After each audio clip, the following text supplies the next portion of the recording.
Knight of Pentacles.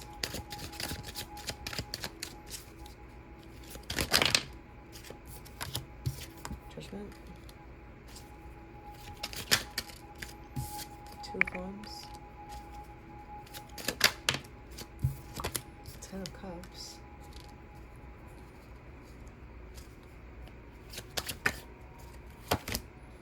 Five of Cups.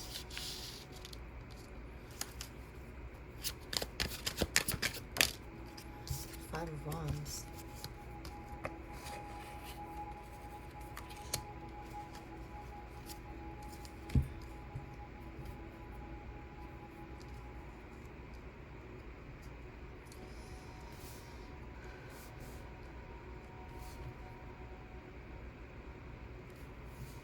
So it looks like you're doing some planning here regarding getting out of some sort of argumentative surroundings. There's multiple people fighting with you, causing you stress, and you're making your plans on how to exit the situation. You're very practical in your approach, so you're not doing this haphazardly. But there's heartbreak here too. Five of Cups to the Ten of Cups.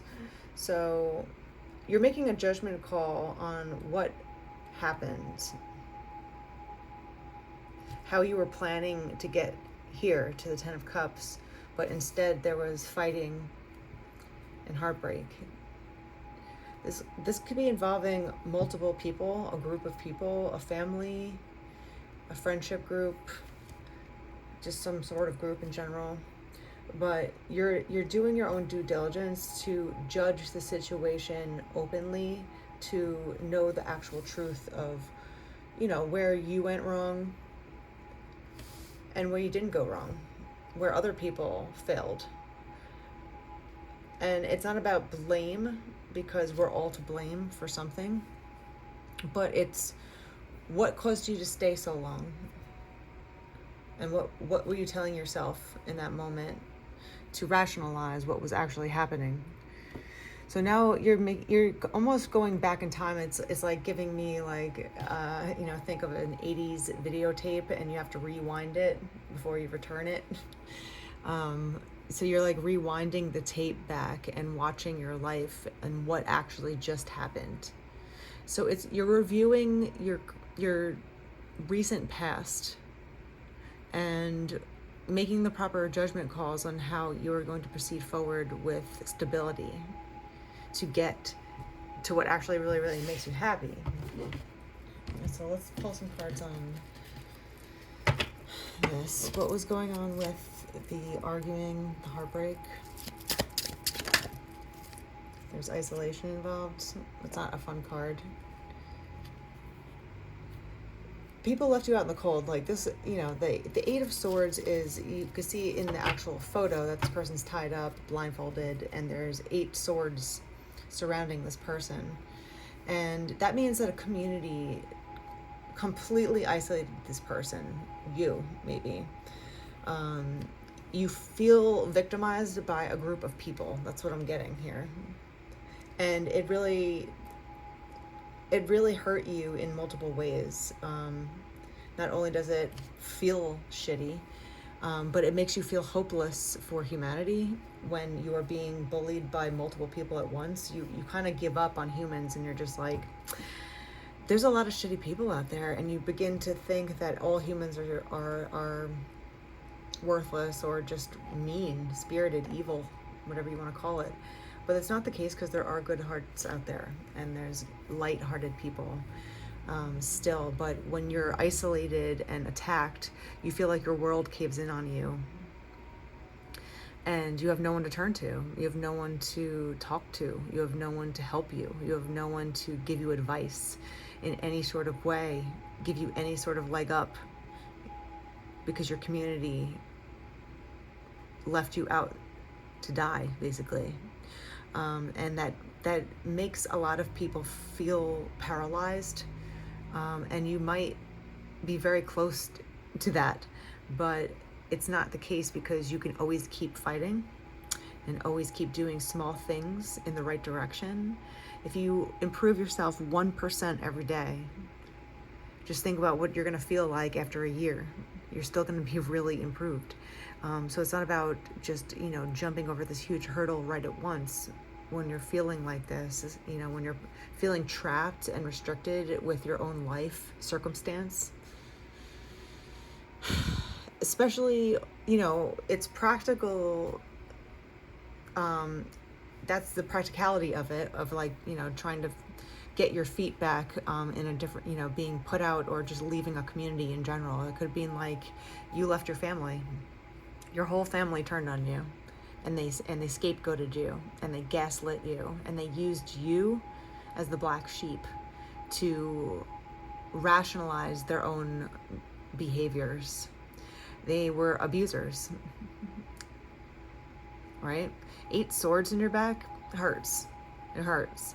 And it takes a really strong individual to be able to stand back up on their feet and thrive. It takes a long time to get back on your feet and start thriving, not just surviving, but thriving again. It could take years. And this is what you were doing. Amongst all the fighting, you still also have to deal with your broken heart. So it's just like, I went through this huge upheaval. I didn't even have time to think about my emotions. I was fighting for my life. I was fighting to just eat. I was fighting to just live somewhere safely. I was fighting just to find more work to pay for this life that I now had to pay triple the amount of. I had to fight when all of my resources were drained because I had a health issue. I had to fight, leaving a lot of narcissistic family members behind after years of them tormenting me. After 4 years of just fighting for my health and my survival, I can now, after 3 or 4 years, start thinking about all the emotional impact that I just went through. Right? Our brains are our protectors, and sometimes when you go through too much trauma at once, it will make people forget until a later time, if maybe not at all. They'll remember certain things because your brain just has a capacity limit, and it either forgets certain situations because you're just not ready to handle decompressing that because there's other traumas happening to you, or there's too much stress. Or your brain splits in half, and that's where multiple personalities begin. Your brain is at its limit, and then all of a sudden now it has to develop a new archetype, right? And it could completely switch. So that's under extreme pressure. But on the lighter end of things, you have to deal with heartbreak, of grief, loss, anger, depression, anxiety, all of it. So that takes a whole nother amount of time to process now that you're kind of back on your feet with things. So now there's planning involved, because now you have the mental capacity to think 2 steps ahead of yourself instead of 1 step ahead of yourself, trying to catch up, trying to survive. Now you can kind of think 2 steps ahead of where you're going to go practically, to get to somewhere that actually really makes you feel content and happy. So let's see what you're planning here with this 10 of Cups.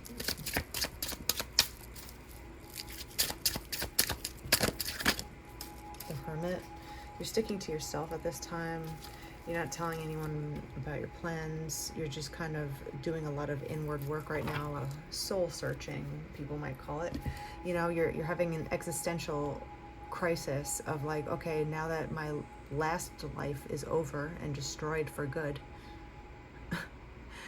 who am I now? Who do I want to be? Right?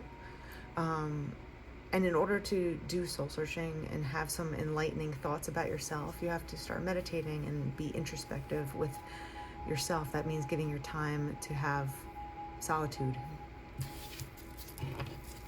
What else? Okay. The King of Swords. Being very truthful with your solitude, So if you are doing soul searching, that doesn't mean just telling yourself good things to make yourself feel better, right? It's about being honest with yourself and telling yourself the hard things that you need to say to understand what you're doing to be in whatever situation you're in or where it came from. Like, it's not like what you wanted out of a family, for instance. It's what family you have and what cards you were dealt and what you have to deal with. Some people say that your soul picks your destiny before you're born. If you believe that, then you know that you have to go through a lot of hard things, but you still picked this journey for some reason. So there's something good at the end of this tunnel, the 10 of Cups. But now you have to be discerning on what happened and just call it like it is. You can't sugarcoat what happened. You can't pretend it away. And you can't ignore the fact of what happened with certain people. You know, maybe it's about learning something about a certain group of people that you were with that hurt you and greatly. You just have to accept it as it is, not how you want it to be, or how you wanted it to be. What else about this truth?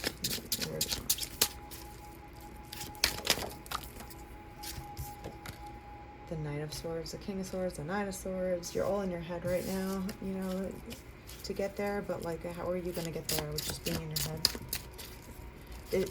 It requires planning, but, you know, you're developing the strength coming from here, the 10 of Swords, lots of swords. Like, you were backstabbed, you were, some people tried to defeat you for some reason, but you have enough strength in you to carry on. Obviously, you're a survivor.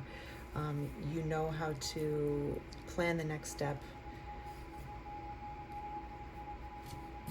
You want to be able to give back in some way.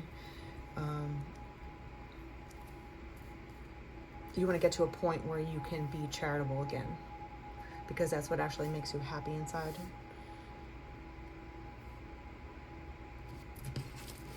What else with this 10 of Cups? Let's see here.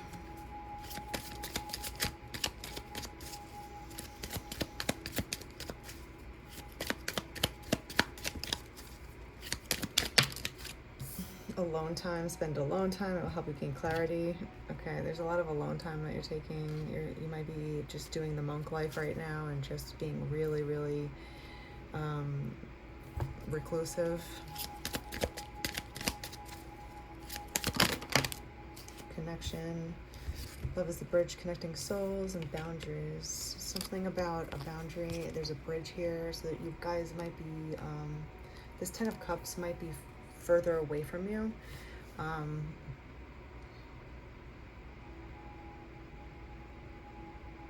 But it's something that's meant to happen here.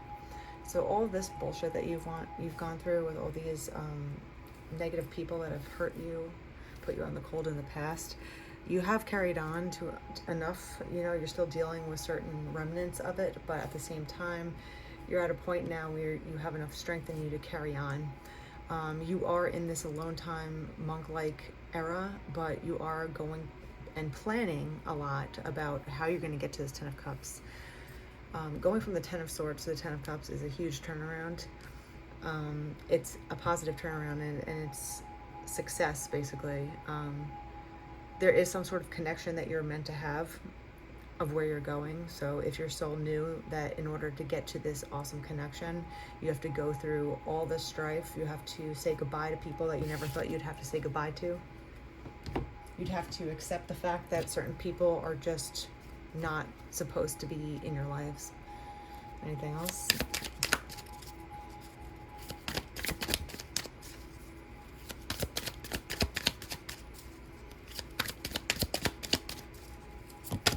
Children.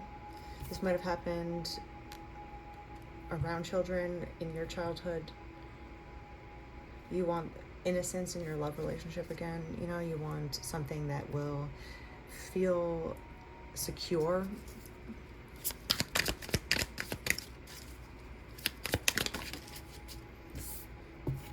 But also have adult-like tendencies.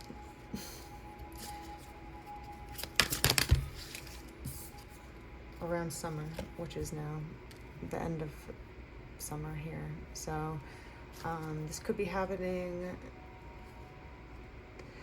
there's going to be certain things that are changing now for you. That's what I'm getting from here. It's just things are happening in real time for you, and you're doing a lot of inner work, but there is a connection that's going to be coming towards you. They might have seen you before. Just be careful if this person gives you any triggers or flashbacks to people that you don't want to be around.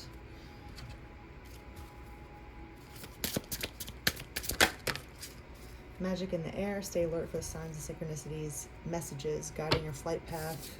So I really think that someone's coming in fast. There's going to be signs and synchronicities that open this bridge that you're going to walk through, down, whatever you want to call it. It's almost going to be like a bridge back to your past. Like this person, when you meet them, as soon as you connect, you're going to feel like they're like almost like a portal to a time in your life when you were very innocent and optimistic, like a child. You know, like you didn't know all the things that could happen in life. That freeing feeling, that inquisitive, imaginative, free feeling. This person's almost going to be like a portal or an opportunity to explore that again in your connection. There's something about boundaries in a bridge, so I feel like this person is kind of further away from you, but what is it? Love has no bounds, you know? Like, obviously you can always find a way. It's not like people can't move sometimes. Like, you can always figure something out. There will be signs that will be shown to you, and just walk through the door like this hummingbird is flying through a door that's opening. You know, just take the door that opens easiest, and also have your own boundaries to know what triggers you and what is generally good. Be inquisitive with signs and synchronicities of any kind, with songs, with numbers, with images, you know, anything of that sort, with a name.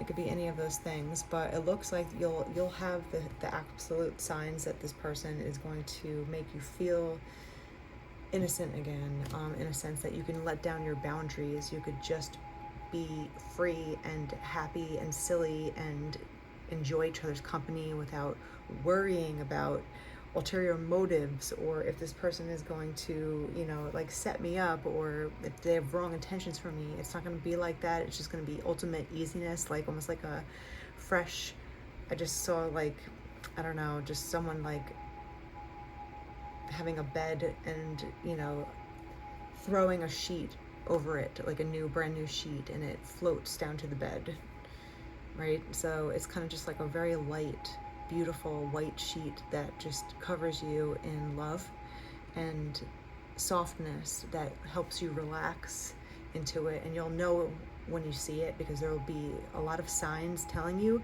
even if you're experiencing that person in real time right now, it will still, you know, spirit will confirm with you that this person is or is not the right person for you. If you're out together, you might be listening to the same song everywhere you go, and you're just like, how is this possible?